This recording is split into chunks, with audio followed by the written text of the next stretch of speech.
여러분 안녕하세요. 하늘의교회 전성준 목사입니다. 오늘도 저와 함께 느헤미야 기도회 함께 하시겠습니다. 네, 그동안의 영상이 도움이 되셨나요? 네, 기도에 대해서 조금씩 알아가고 계신가요? 이번 느헤미야 기도회를 통해서 기도의 원리를 잘 알게 되고 응답받고 축복받는 기도자 되시기를 예수님의 이름으로 간절히 축원을 드립니다.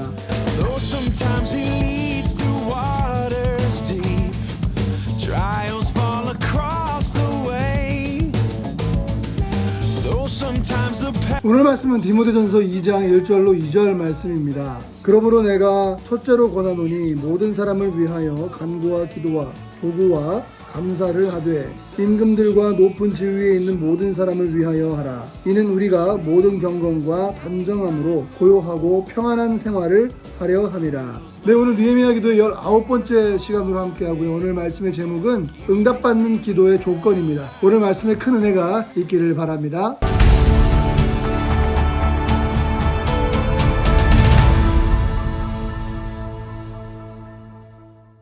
네, 우리가 기도하면 응답을 받습니다.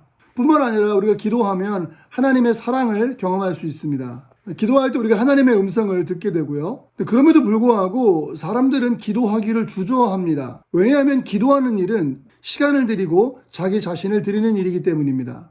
기도한다는 것은 새로운 변화입니다. 그 변화를 경험하기 위해서 우리는 기도할 수 있는 환경과 조건이 필요합니다. 먼저 응답받는 기도를 올려드리기 위해서는 기도의 목표를 정해야 합니다. 마태복음 20장 29절 이하에 보시면 앞을 보지 못하는 맹인 두 사람이 예수님이 지나간다 하는 소리를 듣고 소리를 지르기 시작합니다. 다윗의 자손 예수여, 우리를 불쌍히 여기소서. 주변에 있는 사람들은 시끄럽다고 조용히 하라고 하였습니다. 하지만 더 큰 소리로 부르짖었습니다. 예수님께서는 그들에게 다가가셔서 이렇게 물어보셨습니다. 내가 너희에게 무엇 해주길 원하느냐? 그 두 맹인은 조금의 망설임도 없이 네, 우리의 눈뜨기를 원하나이다 라고 대답하였습니다. 주님은 문제를 가지고 온 사람들에게 먼저 내가 무엇 해주기를 원하느냐 라고 물어보셨습니다. 예수님은 그들이 무엇을 원하는지 잘 몰라서 물어본 것이 아닙니다. 그들의 필요를 이미 다 알고 계시는 주님이십니다. 주님은 그들이 말하는 것을 정말로 원하고 있는지를 알고 싶으셨습니다. 그것이 그들에게 가장 간절한 것이었는지를 물어보고 계신 거예요.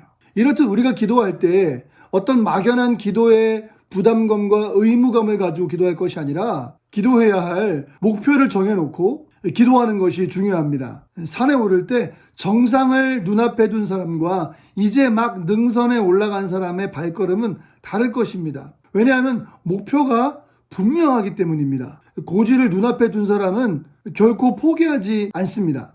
자신이 기도해야 할 분명한 목표를 눈앞에 두고 기도하십시오. 기도해야 할 목표가 분명한 사람들은 절대 기도를 포기하지 않습니다. 응답받는 기도를 올려드리기 위해서는 두 번째는 기도의 방법을 정해야 합니다. 누가복음 22장 39절로 40절 말씀 보시면 예수님께서는 기도의 습관을 가지고 계셨습니다. 그리고는 유혹에 빠지지 않기 위해서 기도하셨습니다. 물론 제자들에게도 유혹에 빠지지 않기 위해서 기도하라 말씀하셨습니다. 존 F 케네디 대통령은 생전에 자주 아일랜드 소년의 이야기를 했다고 합니다. 아일랜드 소년들은 높은 울타리를 만나면 쓰고 있던 모자를 울타리 너머로 던져버렸다고 합니다. 모자를 줍기 위해서 어떻게든 울타리를 넘어야 할 것이기 때문입니다. 우리가 어떤 일을 결정하고 나서 그 일을 과감하게 시도하는 것은 마치 모자를 울타리 너머로 던지는 일과 같습니다. 모자를 던지고 나면 그 다음으로 몸을 던질 수 있기 때문입니다. 이렇게 과감하게 결정하면 그 다음 방법은 쉬워집니다. 결단하면 지혜가 생깁니다. 능력도 생깁니다. 돕는 사람들을 만나게 되고 방법도 찾게 됩니다. 예수님과 같이 기도에 시간을 정하십시오. 기도를 습관으로 만드십시오. 기도 시간을 정해놓는 일은 출근 시간이나 식사 시간 또는 사람들을 만나는 시간들을 정하는 것보다 더 중요한 일이고 기도를 계속 유지할 수 있는 길이기도 합니다. 다음으로는 기도의 환경을 만들어야 합니다. 마가복음 1장 35절 말씀 보시면 새벽 아직도 밝기 전에 예수께서 일어나 나가 한적한 곳으로 가사 거기서 기도하시더니.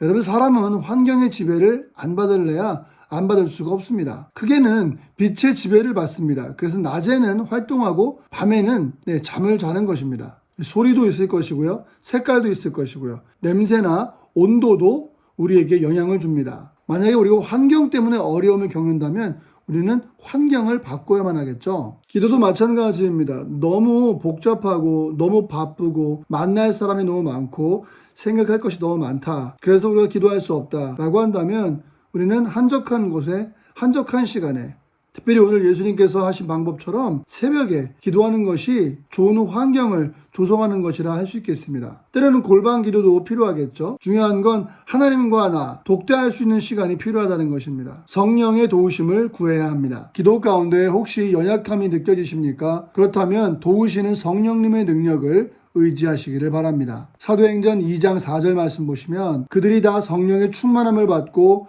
성령이 말하게 하심을 따라 다른 언어들로 말하기를 시작하니라. 성령의 충만함을 받으면 성령의 인도하심을 따라 말할 수 있고 행동할 수 있습니다. 물론 기도할 수 있습니다. 오순절날 기도할 때에 성령이 임했는데요. 성령이 충만해서 성령이 시키시는 대로 각각 다른 방언으로 말하기 시작하였습니다. 하지만 아무도 그것을 기대하거나 계획하지 않았습니다. 전적으로 하나님께서 역사하셔서 사람들로 하여금 그렇게 기도하게 하신 것입니다. 성령의 능력은 이렇게 우리의 마음 상태에 따라서 비롯되는 것이 아니라 하늘에서부터 임하는 강권적인 능력입니다. 마지막으로 응답받는 기도를 올려드리기 위해서는 하나님과의 관계를 온전하게 해야 합니다. 기도는 하나님 앞으로 나아가는 영적인 행동입니다. 하나님 앞에 나아가면 전 인격적으로 하나님을 만나고 경험하게 됩니다. 그런데 기도에 부담을 갖거나 또는 머뭇거리는 사람들을 보게 되는데요. 대부분 자기의 영적 상태에 대해서 자신감이 없어서 그렇습니다. 그리고 영적 상태는 하나님과의 관계의 문제입니다. 하나님과 관계가 회복되면 영적인 자신감이 커지게 되고 기도할 수 있게 됩니다. 하나님과의 관계가 바르고 온전할수록 더욱 신실한 기도의 사람이 될 수 있습니다. 또 언제나 하나님 앞에 나아가고 싶은 마음이 가득한 사람이 될 수 있습니다. 사랑하는 성도 여러분, 기도의 목표를 정하시고 기도의 방법을 정하시고 기도의 환경을 만드시며 성령의 도우심을 구하시고 하나님과의 관계를 개선하셔서 하나님께 정말 응답하시는 놀라운 기도를 올려드리실 수 있는 귀한 자들 되시기를 간절히 바랍니다. 기도하시겠습니다. 우리에게 말씀하시고 또한 응답하시고 우리를 치료하시며 우리에게 꿈꾸게 하시고 우리에게 환상을 주시는 하나님 아버지를 찬양합니다. 주님 때문에 건널 수 없는 강을 건너게 하셨고 갈 수 없는 길을 가게 하시고 믿을 수 없는 것을 믿게 하시고 사랑할 수 없는 것을 사랑할 수 있도록 하나님 오늘도 우리를 인도하여 주시옵소서.